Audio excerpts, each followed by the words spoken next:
Matematik tahun 2, tajuk pecahan dan perpuluhan. Subtajuk banding pecahan. Mari kita melihat pelbagai contoh. Contoh 1.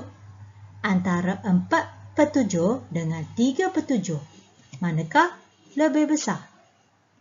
Kita akan belajar cara 1 dengan cara 2. Cara 1 biasa menggunakan bentuk untuk membuat perbandingan antara dua pecahan. Cikgu akan menggunakan bentuk segi 4 tepat. 4/7 dan 3/7. Mari kita melukiskan bentuknya. Bentuk yang dilukis perlu sama saiz. Barulah kita boleh buat perbandingan. Melihat kat sini, kedua-dua bentuk ini adalah sama saiz, sama panjang.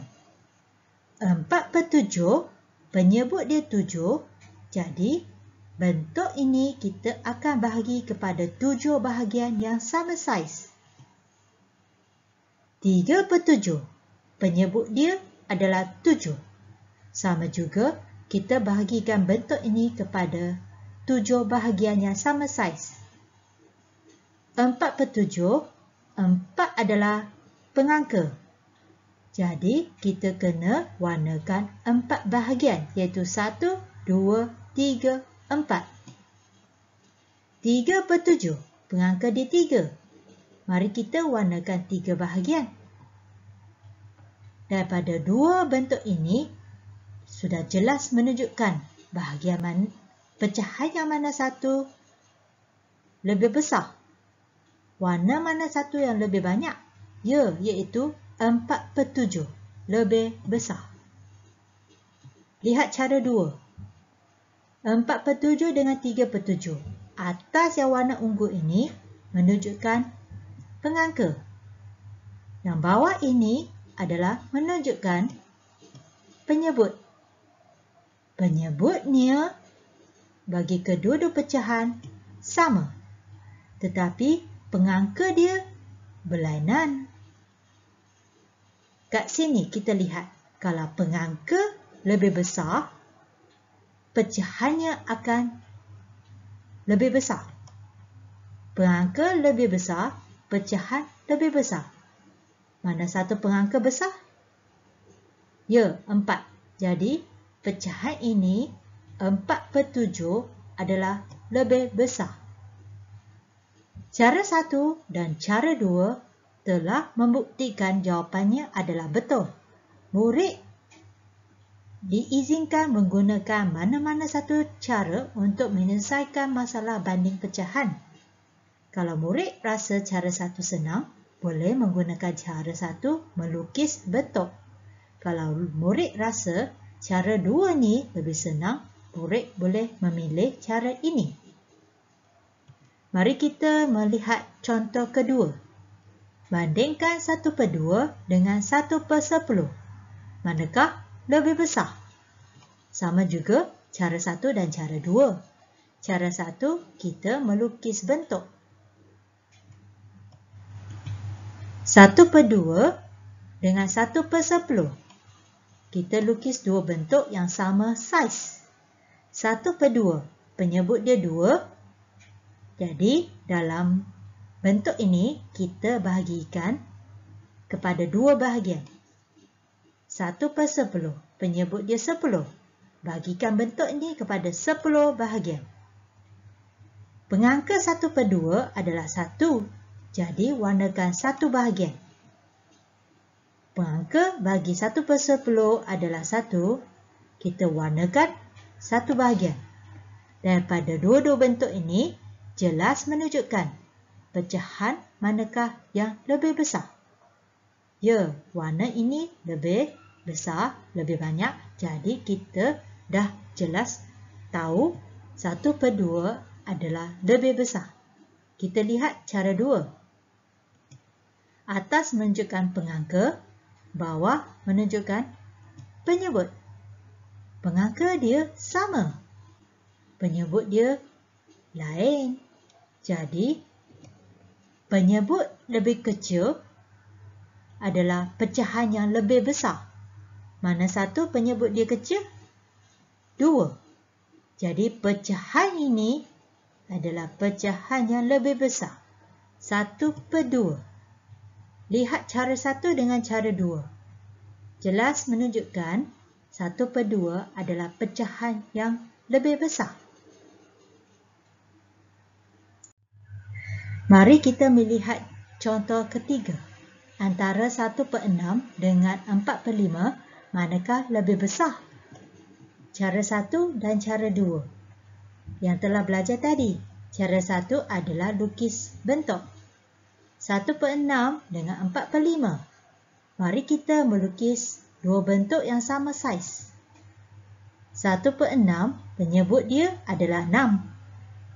Kat sini bentuk ini kita kena bahagikan kepada 6 bahagian yang sama saiz. 4/5 pula penyebut dia 5. Jadi bahagikan bentuk ini kepada 5 bahagian yang sama saiz. 1/6 pengangka dia adalah 1. Jadi warnakan 1 bahagian. 4/5 pengangka dia 4. Kita warnakan 4 bahagian.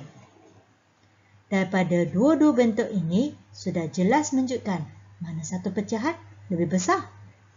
Ya, 4/5 lebih besar. Kalau kita guna cara 2, atas menunjukkan pengangka, bawah menunjukkan penyebut. Tetapi pengangka dia bagi kedua-dua pecahan tidak sama. Penyebut dia juga tidak sama.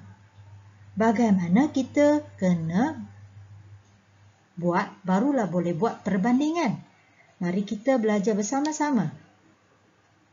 1/6 dengan 4/5. Mana satu lebih besar? Caranya adalah kita perlu samakan penyebut dia. Penyebut ini adalah 6. Manakala penyebut ini adalah 5. Cara untuk mensamakan kedua-dua penyebut ini adalah darab silang. 6 darab 5 dan 5 darab 6. Ini adalah cara darab silang.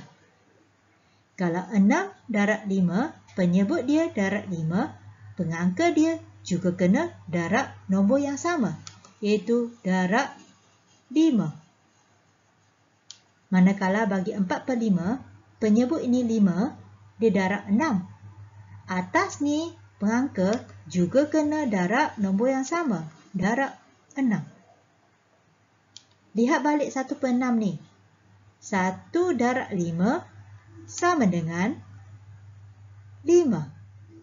Manakala 6 darab 5 sama dengan 30. 1/6 pecahan setaranya adalah 5/30. Baik, sekarang kita lihat 4/5 pula. 4 darab 6 sama dengan 24.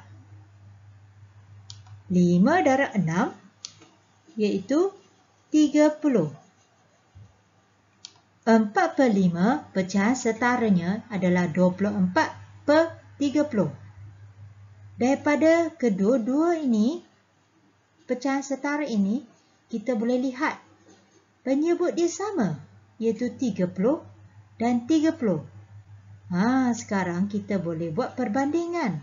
Kalau penyebut sama, mana satu pengangka dia lebih besar, dia adalah pecahan yang lebih besar. Ya, iaitu 24 lebih besar. 24/30 adalah pecahan yang lebih besar. Jawapan kita adalah ini. 4/5 adalah lebih besar. Rujuk cara 1, 4/5 adalah jawapannya, pecahan yang lebih besar. Cara 2 sama juga, 4/5 adalah pecahan yang lebih besar.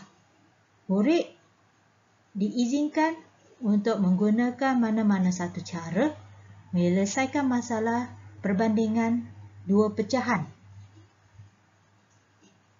Kalau murid rasa cara 1 lebih senang, boleh guna cara 1. Kalau rasa cara 2 lebih senang, boleh menggunakan cara kedua. Lihat latihan pengukuhan. Yang manakah lebih besar? 1/6 dengan 3/6. 1/6 ni penyebut dia adalah 6. 3/6 penyebutnya sama juga adalah 6. Ingat tak tadi kita dah belajar, kalau penyebut dia sama, pengangka macam mana? Kita lihat balik apa yang kita dah belajar tadi. Lihat ni. Kalau penyebut sama, pengangka yang lebih besar, pecahannya lebih besar. Balik kat sini. 1/6 dengan 3/6. Kalau penyebut dia sama, pengangka yang lebih besar, pecahan lebih besar. 1 dengan 3. Siapa besar? Ya, 3 besar. Jadi, 3/6 adalah lebih besar. Lihat satu contoh lagi. 1/3 atau 1/4, mana satu lebih besar? Kita lihat. Pengangka dia sama. Kalau pengangka dia sama, perlu rujuk sini. Pengangka sama. Penyebut dia, kalau lebih kecil, pecahannya lebih besar. Mana satu lebih kecil? Ya, 3 lebih kecil. Jadi, 1/3 adalah lebih besar. Tamatlah PDPR pada hari ini. Sekian, terima kasih.